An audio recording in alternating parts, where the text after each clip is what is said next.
Hello students, set के इस YouTube platform पे आपका स्वागत है। आई होप कि आपकी तैयारी अच्छी चल रही होगी। एसएसटी का पेपर अब बहुत नज़दीक आ गया है। तो इसके पहले जो हम लोगों ने वीडियो जारी किया था उसमें आपको ज्योग्राफी और पॉलिटिकल साइंस की आपको वीडियो आप लोगों ने मेरे ख्याल से देख लिया होगा। उसमें जो भी महत्वपूर्ण चीज़ें थी, अगर आपने नहीं देखा है अभी तक तो आप प्लेलिस्ट पे जाकर उन वीडियो को देख सकते हैं, काफ़ी आपको हेल्प मिलेगा। और इसी कड़ी में अब जो अगला सब्जेक्ट हम लोग लेके आ रहे हैं वो है इकोनॉमिक्स का। ये इकोनॉमिक्स भी आप जानते हैं सोशल स्टडीज़ का पार्ट है और काफ़ी इम्पॉर्टेंट है। और काफ़ी आसान एक तरह से कहें कि और अन्य के कंपैरिजन में तो यहाँ पर नंबर गेन करने की संभावना ज़्यादा है। जो बहुत इसमें कुछ बहुत ज़्यादा सिलेबस इसका है नहीं, आप जानते हैं 4 चैप्टर हैं टोटल मिलाकर। और उस चारों चैप्टर्स में कुछ कुछ बेसिक चीज़ें हैं जो आपको माइन्यूटली ऑब्जर्व करना है, समझना है, और उसी पर ही ज़्यादातर क्वेश्चन जो आपके बन रहे हैं या पिछले कुछ सालों में जो बोर्ड पेपर में देखने को मिला है उसमें यही देखने को मिला है कि कुछ कॉन्सेप्ट है, उसी कॉन्सेप्ट पे क्वेश्चंस बेस्ड है। अगर आपके कॉन्सेप्ट क्लियर हैं, आप अच्छे से समझते हैं, तो आई होप कि बहुत आसानी से, बहुत आराम से और बहुत ही अच्छे तरीके से आप क्वेश्चन को की राइटिंग कर सकते हैं, उसके आंसर का जवाब लिख सकते हैं। सबसे महत्वपूर्ण चीज़ अगर आप चैप्टर के हिसाब से देखिए, इकोनॉमिक्स के हिसाब से देखिए, तो ग्रोथ एंड डेवलपमेंट है, नेशनल इनकम है, एवरेज इनकम है, एसडीआई है, ह्यूमन डेवलपमेंट इंडेक्स है, इसके साथ जीडीपी है और रिजर्व बैंक है, ग्लोबलाइजेशन है। ये कुछ बेसिक पॉइंट्स हैं। अब इसके लिए सबसे जरूरी जो रोड मैप है, इस वीडियो में जो हम लोग वन शॉट वीडियो लेके आ रहे हैं आपके सामने, इस वीडियो में हम लोग यही बताने की कोशिश कर रहे हैं कि किन चीज़ों को आप कैसे रिवाइज करें ताकि आप एग्जाम में अच्छा नंबर गेन कर सकें। तो सबसे पहले जो है ग्रोथ और डेवलपमेंट, ये चैप्टर आपका है। इस चैप्टर में जो भी चीज़ें हैं उसके बारे में थोड़ा सा ओवरव्यू अमित सर देंगे आपको, जो है उसके बारे में एक्सप्लेन करेंगे। आप एक बार गो थ्रू हो लीजिए इस माध्यम से, और आपके पास जो भी स्टडी मटेरियल है उससे एक बार अपने आप को, अपने नॉलेज को इन्हेंस कर लीजिए। मैं बार बार कह रहा हूँ बच्चों, लिख कर जरूर प्रैक्टिस कीजिए। अगर लिखेंगे नहीं तो एग्जाम में होता क्या है कि आपको लगता है हाँ ये चीज़ आ रही है, अब ह्यूमन डेवलपमेंट इंडेक्स की बात है, हाँ हाँ मुझे आ रहा है, मैं कर लूंगा। लेकिन जब आप लिखने बैठते हैं तो आपके पास मटेरियल नहीं रहता है, आपके पास फैक्ट नहीं रहते हैं, और कैसे आप 3 नंबर या 5 नंबर में अगर वो सवाल आया हुआ है तो कैसे आप नंबर स्कोर करें, इस बात की आप जो है उसको कंफर्म नहीं कर पाते हैं कि 5 में 5 मिल जाए या 3 में 3 मिल जाए। तो इसके लिए जरूरी है कि लिख कर जरूर प्रैक्टिस कीजिए। और जो भी चैप्टर्स हैं उसके बारे में थोड़ा थोड़ा ओवरव्यू सर जो है आपको बस देंगे। आप उसको एक बार अपने इस वीडियो के माध्यम से अपने आप को एक बार गो थ्रू कर लीजिए, अपने नॉलेज को इनहेंस कर लीजिए, और जरूर से इससे रिलेटेड जो भी क्वेश्चंस आपके पिछले सैंपल पेपर में या आप जो भी किताब पढ़ रहे हो वहाँ पर जो भी क्वेश्चंस हों उसका आंसर जरूर लिखकर प्रैक्टिस कर लीजिए। बहुत जरूरी होगा लास्ट टाइम पर। अब काफ़ी समय मतलब आपका निकल चुका है, कुछ ही समय बचा है एग्जाम के लिए, तो एकदम जो है सीरियस होकर जो है इस वीडियो को देखिए, और इसमें बहुत सारी चीज़ें आपको जो है समझने को मिलेंगी। सर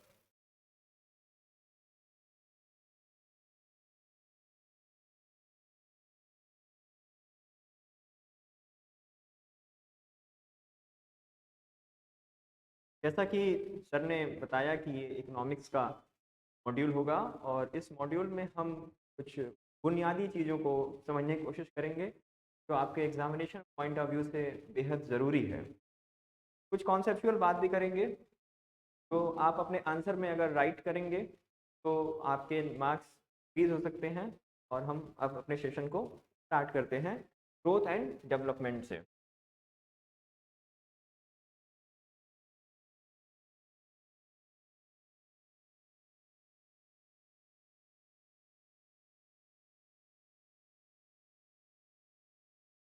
अपनी क्लासेस में हम लोगों ने इस पे एक्सटेंसिव वर्कआउट किया है, पर अभी फ़िलहाल मैं आपसे एक सवाल पूछता हूँ। अगर जीडीपी बढ़ रही है तो दोनों में से कौन सी चीज़ें होने की पॉसिबिलिटी दिखाई देगी? Growth, development.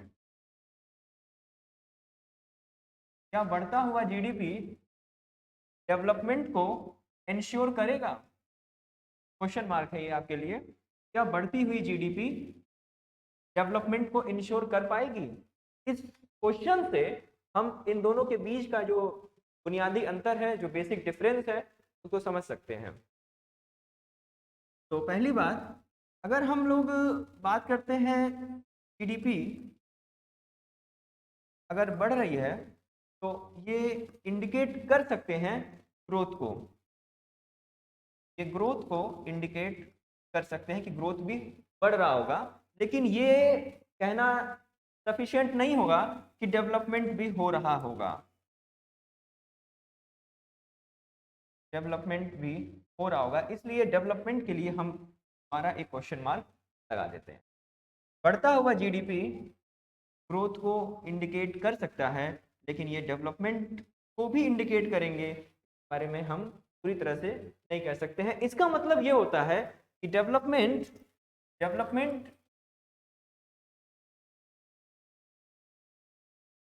डेवलपमेंट में ग्रोथ के साथ साथ कुछ और भी चीजें इसमें इन्वॉल्व हैं, प्लस समथिंग, और वही जो समथिंग है वो डेवलपमेंट और ग्रोथ को डिफरेंशिएट कर देते हैं। अब वो समथिंग क्या है, इसको समझ लेते हैं। Development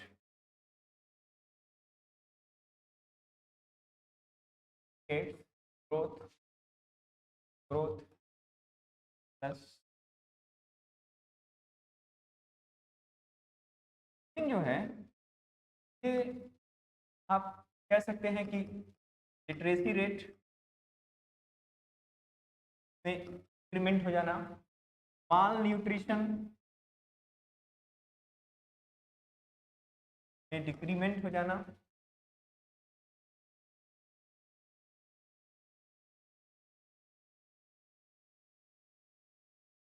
medical facilities medical facilities में इंक्रीमेंट हो जाना। तो ये जो समथिंग है, ये ऐसी चीजें हो सकती हैं जिसमें हम कह सकते हैं कि कुछ socio economic and political political factors involve हो जाते हैं, इन्वॉल्व होते हैं, जो डेवलपमेंट को ग्रोथ से डिफरेंट कर देते हैं। यानी कि अगर हमारी सोसाइटी में इक्वलिटी है, सेंस ऑफ इंक्लूसिवनेस है,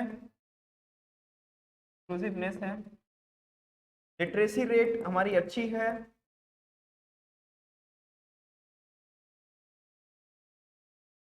मेडिकल फैसिलिटीज हैं सोसाइटी में, मेडिकल फैसिलिटीज हैं सोसाइटी में, और हमारे मॉर्टेलिटी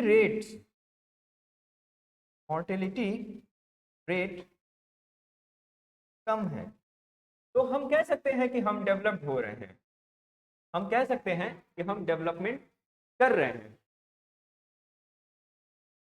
इस कॉन्सेप्ट में हम लोग एक चीज और ऑब्जर्व किए हैं कि डेवलपमेंट के लिए एक प्री रिक्विसाइट कंडीशन है,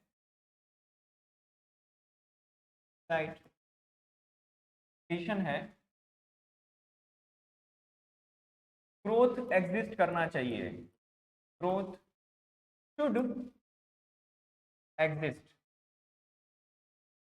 ग्रोथ शुड एग्जिस्ट। अगर ग्रोथ हो रहा है तो डेवलपमेंट हो सकता है। अगर हम वो लोग जो सेट ऑफ आइटम्स हमने इधर लिखा था, अगर वो सारी चीजें हमारे इन्वॉल्व हो रही हैं, ऑटोमेटिकली ग्रोथ के साथ उसका इन्वॉल्वमेंट हमें डेवलप करा देगा। यही बेसिक डिफरेंस है डेवलपमेंट और ग्रोथ में। दूसरी चीज हम देखते हैं जीडीपी। हम लोग कहते हैं ग्रॉस डोमेस्टिक प्रोडक्ट, सकल घरेलू उत्पाद, जिसका जिक्र हम लोग अखबार में, न्यूज़पेपर में हमेशा देखते रहते हैं। क्लासेस में भी पढ़े हैं हम लोग इसके बारे में। एक बार मैं इसको रिवाइज करा देता हूँ आपको कि ये क्या चीज़ें होती हैं और कैसे ये मेजरमेंट होता है। एक छोटा सा ओवरव्यू इसको लेकर चलते हैं। जीडीपी मतलब होता है ग्रॉस डोमेस्टिक प्रोडक्ट। तो इसके डेफिनेशन में कुछ टर्म्स आते हैं, उसको समझते हैं। हमारे पास एक टाइम ड्यूरेशन होना चाहिए, टाइम ड्यूरेशन होना चाहिए,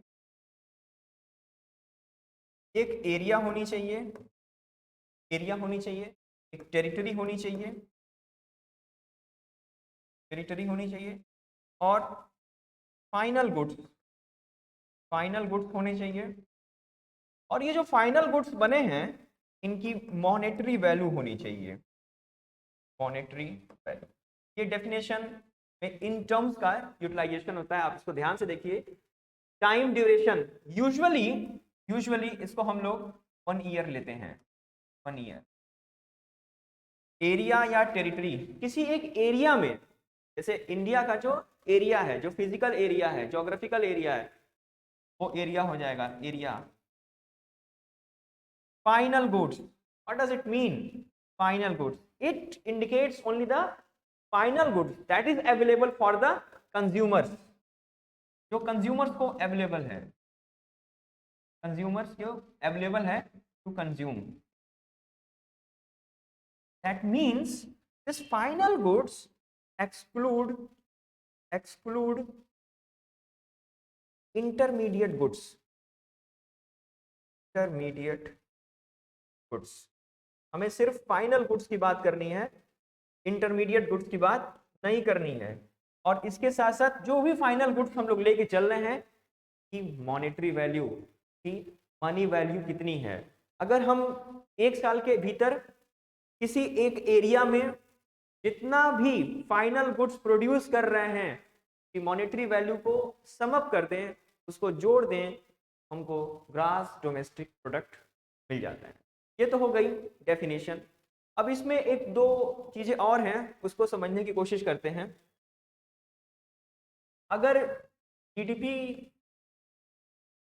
एट द मार्केट प्राइस निकाले हैं, एट मार्केट प्राइस कैलकुलेट करते हैं, ये जीडीपी कहलाती है nominal GDP. Very important that you can add your answer nominal. आपके मन में क्वेश्चन ये उठता होगा कि सर फिर रियल जीडीपी क्या होती है? तो अगर हम लोग जीडीपी को कैलकुलेट करते हैं कि बेस ईयर पे, कि बेस ईयर पे जो जीडीपी मिलती है उसे बोलते हैं इसी को हम लोग बोलते हैं रियल जीडीपी। और यही वास्तविक जीडीपी है, ये नॉमिनल जीडीपी है। इस बेस ईयर के कैलकुलेशन जब हम जीडीपी का करेंगे, इसमें इन्फ्लेशन को भी इंक्लूड कर लिया जाता है। यही हमें जीडीपी का सही आकलन या सही मेजरमेंट देते हैं। ये 2 पॉइंट्स आपके लिए इंपॉर्टेंट हो गए हैं, तो आप अपने आंसर में राइट कर सकते हैं कि GDP at the market price nominal GDP बताते हैं, GDP at the base year आपको रियल जीडीपी बताते हैं।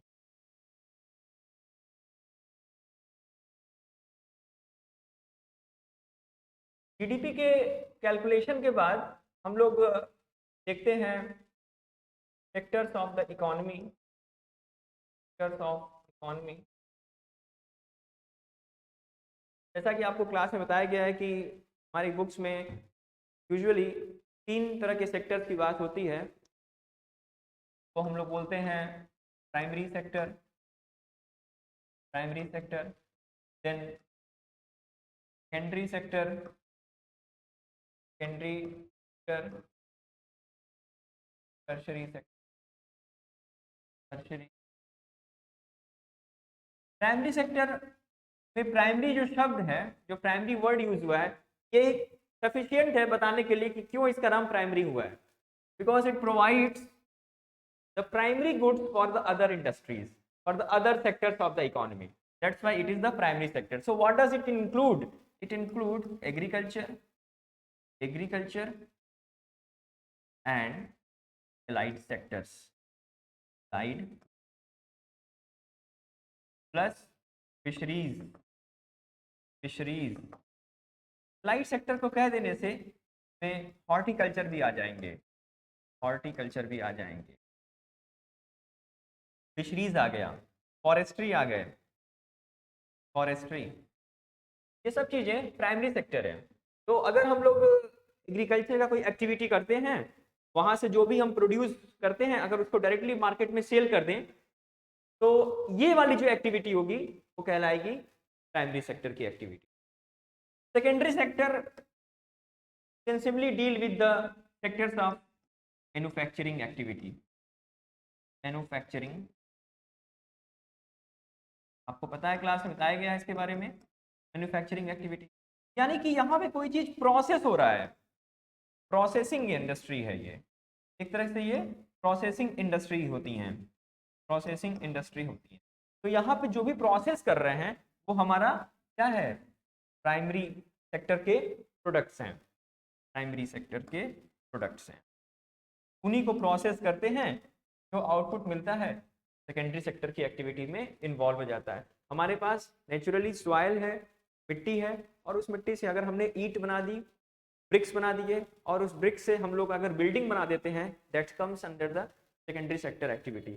हमने वीट को ग्रो किया, that comes under the primary sector activity, और उस वीट को हम लोग अगर बिस्किट में कन्वर्ट कर दें या ब्रेड में कन्वर्ट कर दें तो एक एग्जाम्पल हो जाएगा मैन्युफैक्चरिंग सेक्टर का। अब बात करते हैं टर्सरी सेक्टर की एक्टिविटीज का। टर्सरी सेक्टर में इन जनरल गुड्स का प्रोडक्शन नहीं होता है, सर्विसेज इंक्लूड होती हैं। Services are important point. Services are, what type of services can you put in this? First is transportation,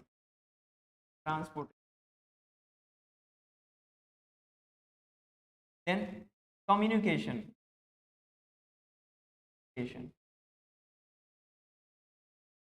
हमने ब्रेड तो बना लिया वीट से, मैन्युफैक्चरिंग सेक्टर से, लेकिन उसको मार्केट में कैसे ले आएंगे? That is the role of transportation that comes under the tertiary sector. The activity of the teacher, the activity of the doctor, professional doctors, professional engineer, teachers, that are also doing the services, administrative wings also doing the services included in the tertiary sector. Now one important feature I would like to share with you in terms of agriculture, अगर हम बात करें agriculture का जो percentage share है GDP में, बात करते हैं percentage share of agriculture in GDP. तो पोस्ट इंडिपेंडेंस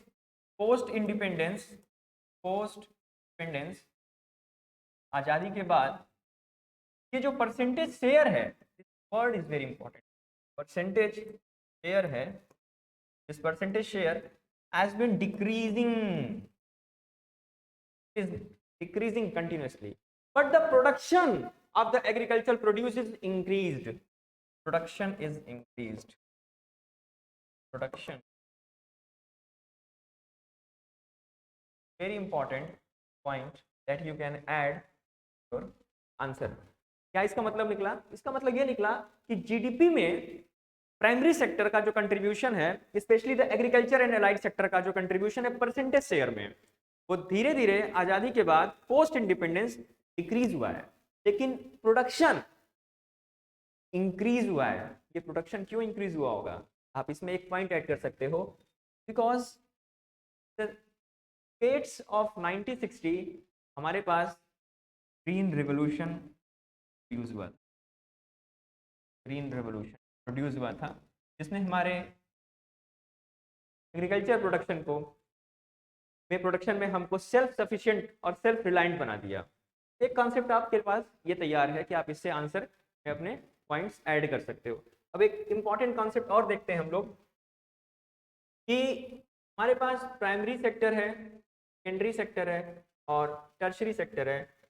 तो हमारी जो पॉपुलेशन है, जो वर्किंग पॉपुलेशन है, वो कितना इसमें एब्जॉर्ब हो पा रही है, इसको समझने की कोशिश करते हैं। सबसे ज्यादा एब्जॉर्प्शन जो है, सबसे ज्यादा जो एब्जॉर्प्शन है हमारी वर्किंग पॉपुलेशन का, वो है प्राइमरी सेक्टर में,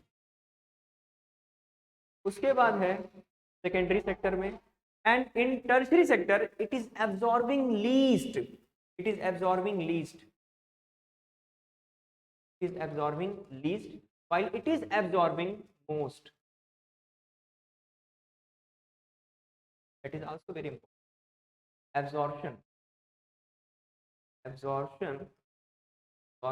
of workforce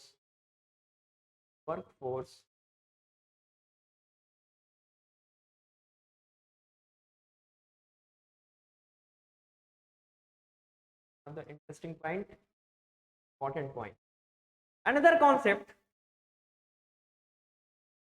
if somebody is working in the primary sector, let's suppose it is the agriculture, that it requires lesser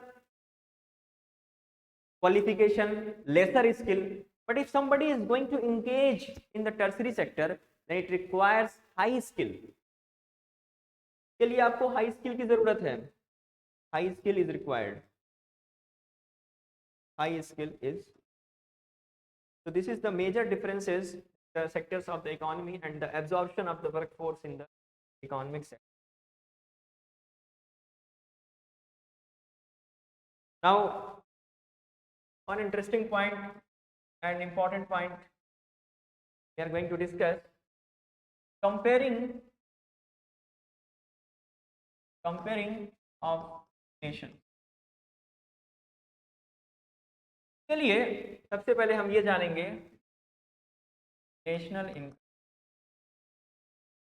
आपके लेवल पे हम सिर्फ इतना कहेंगे, तो नेशनल इनकम है वो रेजिडेंट्स जो भी एक एरिया में, रीजन में जो लोग रह रहे हैं, उनकी जो इनकम है उसको हम लोग नेशनल इनकम मान सकते हैं. Income of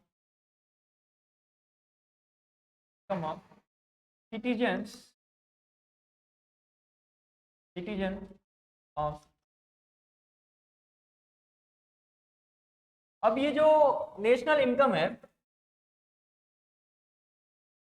income of citizen of the national, जो नेशनल इनकम है, इसमें कंपेयरिंग ऑफ नेशन करेंगे और हम ये देखेंगे कि क्या दो देशों के कैसे हम तुलना करें कि हमको सही निष्कर्ष पहुंच सके कि कौन सी देश कितना डेवलप्ड है, कितना उसके अंदर ग्रोथ की टेंडेंसी है, इसको समझने की कोशिश.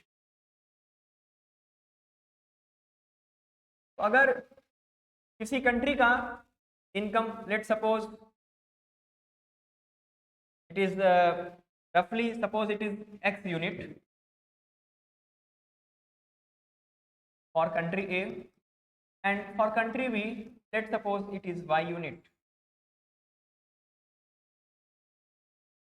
Then whatever value assigned to X and Y, does it giving the clear overview of the status of the growth and development of these two nations A and B?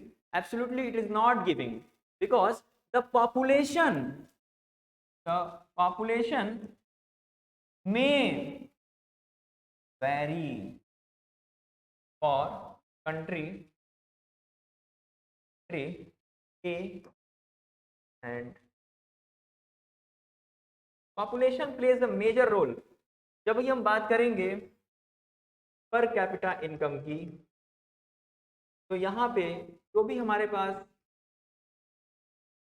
National income है उसको total population से divide करेंगे, total population से divide करेंगे, तो हमको per capita income मिलेगा. और हम तभी जान पाएंगे कि हर एक इंडिविजुअल की इनकम कितनी है. इससे हम ये भी जान पाएंगे कि जो हमारी टोटल पॉपुलेशन है उसमें कितने हाइट पे की जो पॉपुलेशन है उसकी पर कैपिटा इनकम कितनी है, और कितनी पर कैपिटा इनकम के लोग इस थ्रेशोल्ड इनकम से ऊपर हैं और कितने लोग इस थ्रेशोल्ड इनकम से नीचे हैं, जिससे हम ये भी जान पाएंगे कि इनकम इनइक्वालिटी कितनी. And that value will gives you idea regarding the development. आप सोचेंगे कि ऐसा क्यों, हम इसको समझ लेते हैं. क्योंकि जो कंट्री डेवलप्ड हो चुकी है, डेवलप्ड हो रही है, हो चुकी है, उसके वहाँ जो इनकम इनकम इनकम इनइक्वलिटी कम होगी, मिनिमम होगी। और लीस्ट डेवलप्ड जो कंट्रीज होंगी, लीस्ट डेवलप्ड जो कंट्रीज होंगी, उनके वहाँ इनकम इनइक्वलिटी ज़्यादा पाई जाएगी, ज़्यादा पाई जाएगी। So this is one of the important criteria to compare the nations on the grounds of the per capita income that is obtained by dividing the national income by its total population. तो ये हमारे पास important concept निकल के आया है कि अगर दो कंट्रीज को अगर हमको कंपेयर करना है तो हम उनके पर कैपिटा इनकम को कंपेयर करके के डेवलपमेंट को कंपेयर कर सकते हैं।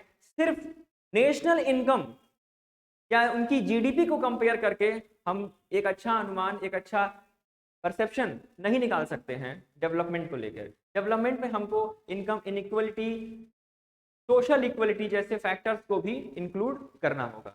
मेरे ख्याल से आपको ये कॉन्सेप्ट समझ में आया होगा, इसको अच्छे से रिवाइज भी कर लिया है और आप इसको अच्छे से इसको वर्कआउट कर लीजिएगा, इसको रिवाइज कर लीजिएगा। अब हम लोग एक अलग कॉन्सेप्ट देखते हैं। आपके बुक में एक चैप्टर है मनी एंड क्रेडिट, हम क्लास में काफ़ी काम किए हैं, वर्कआउट हुआ है इधर, लेकिन हम एक छोटी सी कॉन्सेप्ट को देखेंगे इसमें, functions of RBI. Functions of RBI, थोड़ा सा आरबीआई के बारे में जान लेते हैं, जो कि आप की पॉइंट्स के फॉर्म में अपने आंसर में लिख सकते हैं। पहली बात ये कि आरबीआई का recommendation for the first time in India was given by doctor Bhimrao Ambedkar, B R for the first time, and was established on the recommendation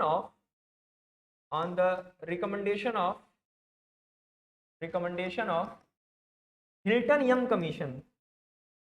Hilton Young Commission, very important point. Hilton Young. Third point, established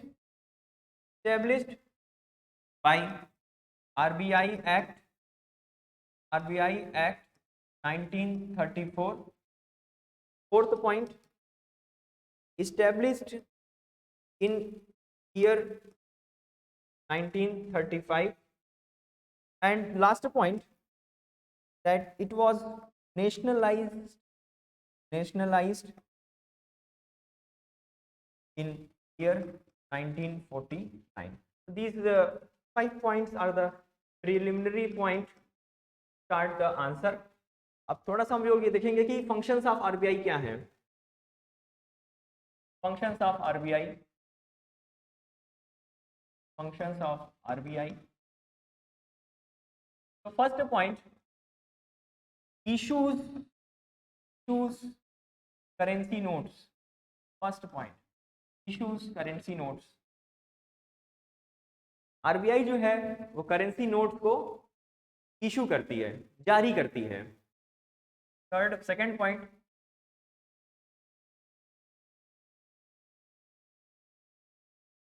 monetary policy formulate करती है, formulation, monetary policy का formulation करती है। Third point, it checks inflation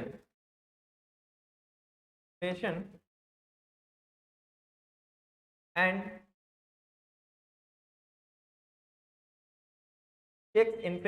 maintain within optimum range,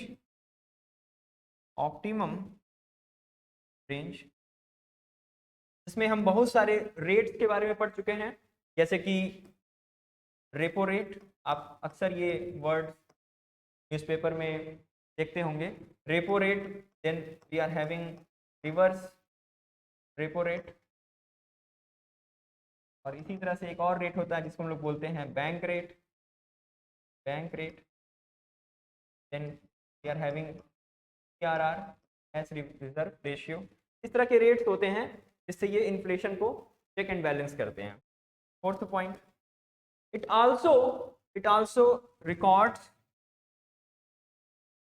foreign exchange, foreign exchange के record को RBI maintain करता है। और फिफ्थ पॉइंट जो है, it act as a bankers of the bank, act as a bankers of the bank. तो ये 5 points हैं हमारे पास जो बताते हैं कि फंक्शंस ऑफ RBI क्या है। तो आप लोग देख लीजिएगा, इंपॉर्टेंट पॉइंट्स होते हैं ये, पेपर में अक्सर पूछे जाते हैं।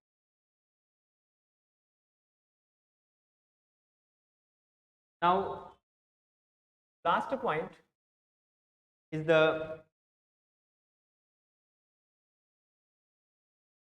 Globalisation and Indian economy, Indian economy. Before starting this point, I'd like to summarize once again that there is certain difference between the growth and development. Development यदि हो रहा है तो कहा जा सकता है कि ग्रोथ भी हुआ होगा, लेकिन अगर सिर्फ ग्रोथ हो रहा है तो ये श्योर शॉट नहीं है, ये सर्टेन नहीं है कि डेवलपमेंट भी हुआ है। दूसरी बात, डेवलपमेंट होने के लिए ग्रोथ एक प्री रिक्विसाइट कंडीशन है। तीसरी बात जो हम लोगों ने डिस्कस किया है कि किसी कंट्री को दूसरे कंट्री से कंपेयर करने के लिए सबसे सही चीज़ है वो होती है उसकी पर कैपिटा इनकम, जो उसके नेशनल इनकम को टोटल पॉपुलेशन से डिवाइड करके ऑब्टेन की जा सकती है। फोर्थ पॉइंट हमने देखा है जीडीपी के बारे में कि जीडीपी क्या चीज़ होती है। एक बढ़ती हुई जीडीपी ग्रोथ की तरफ तो इशारा कर सकती है, लेकिन डेवलपमेंट भी हो रहा है ये हम नहीं कह सकते। इसके लिए कुछ सोशियो इकोनॉमिक पॉलिटिकल फैक्टर्स में इम्प्रूवमेंट होना जरूरी है। ग्लोबलाइजेशन एंड इंडियन इकोनॉमी के बारे में सर ठीक सर अभी आएंगे और वो आपको एक ब्रीफ डिस्कशन आपके साथ करेंगे।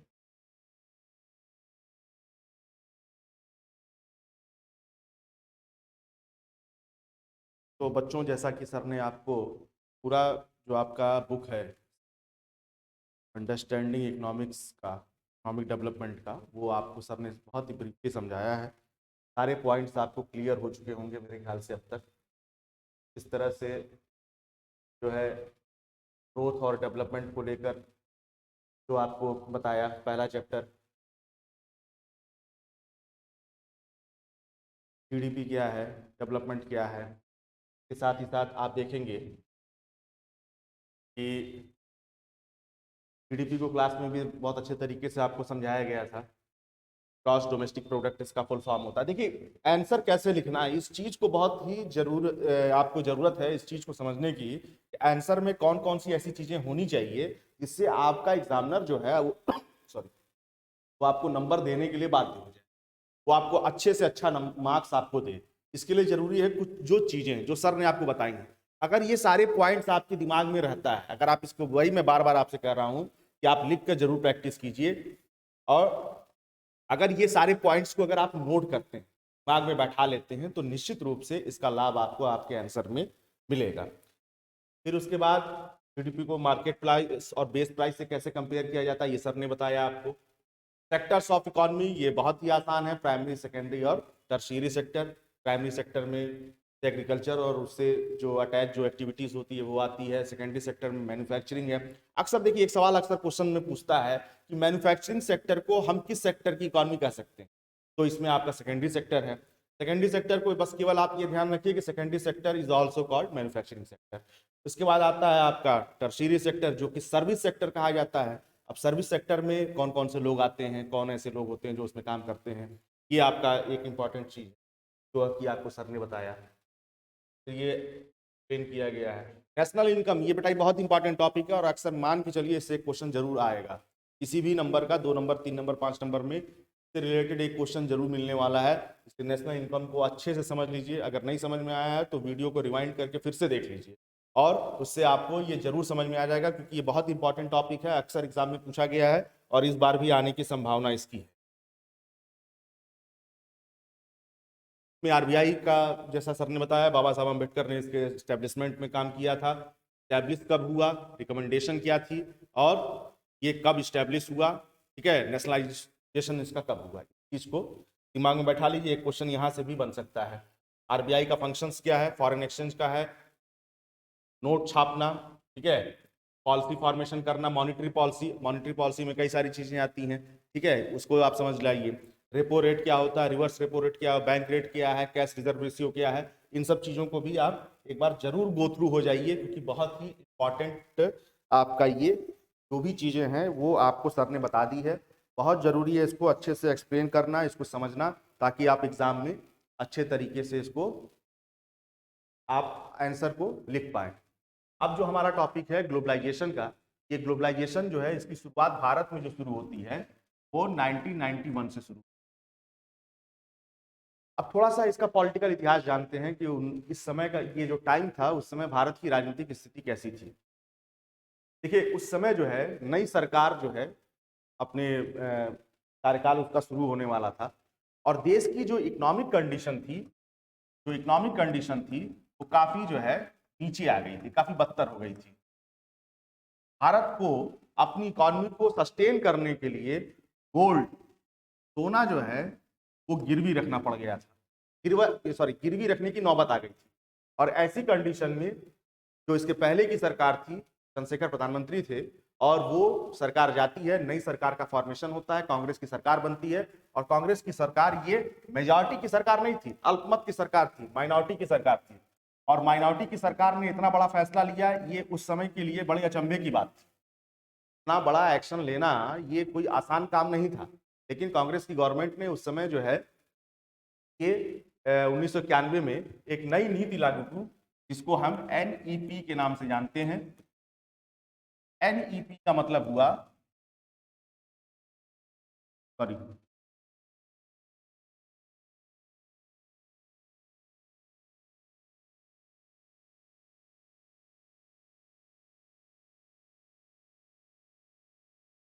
New economic policy. नई जो इकोनॉमिक पॉलिसी आई, इस नई इकोनॉमिक पॉलिसी ने कई तरह के परिवर्तन कर दिए। तो इसका पहला जो शुरुआत थी वो थी एलपीजी को ले आना। अब एलपीजी ये लिक्विफाइड पेट्रोलियम गैस मत समझिएगा इसको, ये एलपीजी है, एल से समझिए लिबरलाइजेशन,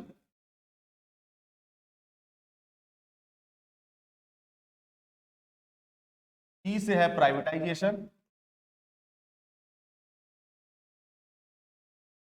और जी से है ग्लोबलाइजेशन। लिबरलाइजेशन मतलब उदारीकरण, प्राइवेटाइजेशन मतलब निजीकरण और ग्लोबलाइजेशन मतलब वैश्वीकरण। इसका कुल मिलाकर एजेंडा ये था न्यू इकोनॉमिक पॉलिसी का कि प्राइवेट कंपनियों के लिए और विदेशी कंपनियों के लिए देश के दरवाजे को खोल देना। सबसे बड़ी जो शुरुआत इसके अंदर हुई वो यही हुई कि विदेशी कंपनियों के लिए द्वार खोल दिए गए।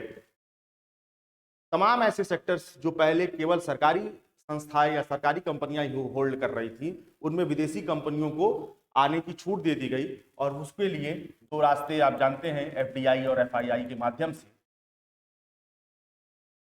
एफडीआई होता है फॉरेन डायरेक्ट इन्वेस्टमेंट, प्रत्यक्ष विदेशी निवेश, और एफआईआई फॉरेन इंस्टीट्यूशनल इन्वेस्टमेंट।